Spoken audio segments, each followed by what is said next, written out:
Reflection for the 22nd Sunday after Pentecost. The Pharisees thought they had Jesus trapped. They came to him with their smooth words and their supposedly impossible question: is it lawful to give tribute to Caesar or not? They weren't really interested in the answer. They just wanted to catch him saying something they could use against him. If he said yes, pay the tax, the Jewish people would turn against him for supporting their Roman oppressors. If he said no, don't pay it, the Romans could arrest him for rebellion. Either way, they figured they had him cornered. But Jesus saw right through them.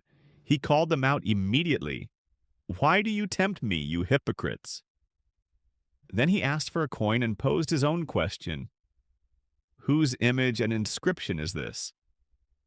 When they answered Caesar's, he gave them that famous reply that has echoed through the centuries: "Render therefore to Caesar the things that are Caesar's, and to God the things that are God's." Now, we often hear this passage used to talk about paying taxes or keeping church and state separate, and those applications are fine as far as they go. But Jesus is saying something much deeper here, something that touches the very core of who we are. Think about it. That coin bore Caesar's image.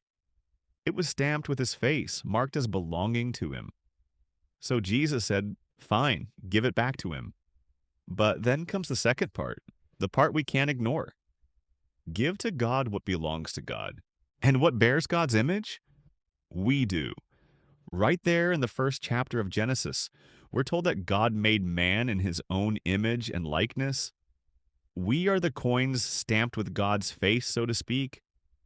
We belong to him in a way that goes infinitely deeper than any coin belongs to Caesar. The real question isn't whether we should pay our taxes. Of course we should.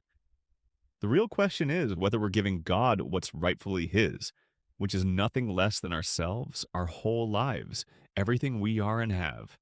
St. Augustine put it beautifully when he said, "You have made us for yourself, O Lord, and our hearts are restless until they rest in you." We're not meant to be divided people, giving a little bit to God on Sunday and the rest of our week to whatever else demands our attention. We're meant to recognize that we belong entirely to God, that his image is stamped on our very souls, and that we can never be truly happy until we live accordingly. The epistle from St. Paul to the Philippians reinforces this truth. Paul tells them that he's confident that God, who began a good work in them, will bring it to completion. Notice he doesn't say might bring it to completion or will bring it to completion if you try really hard. He's confident because he knows it's God's work, not ours alone.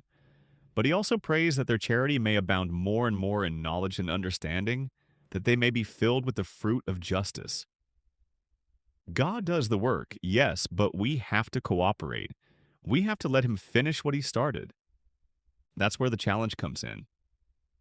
It's one thing to say we belong to God. It's another thing entirely to live like it. How often do we render to Caesar what's Caesar's? Doing our duties, paying our bills, following the rules, but then forget to render to God what's God's? How often do we give him an hour on Sunday but keep the rest of the week for ourselves?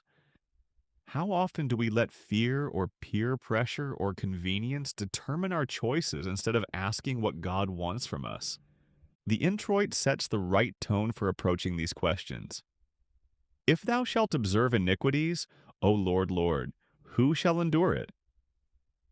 For with thee is propitiation, O God of Israel.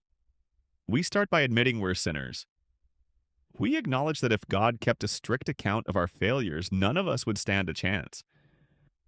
But then comes the hope. With God there is forgiveness, there is mercy. We're not stuck in our failures. God, who began his good work in us at baptism, wants to complete it. Saint Thérèse of Lisieux understood this perfectly. She knew she was small and weak, but she wrote, "What matters in life is not great deeds, but great love." We don't have to be spiritual giants to give God what belongs to him. We just have to love him, to recognize that we're his, and to try each day to live accordingly. When we fail, and we will fail, we come back to him, trusting in his mercy. The collect prayer asks God to grant that what we ask faithfully we may obtain effectively. What should we be asking for? Not just help with our problems or success in our projects, though those prayers are fine. We should be asking for the grace to live as people who bear God's image, to become the saints He's calling us to be. We should be asking for the courage to render to God what truly belongs to Him, our hearts, our choices, our very lives.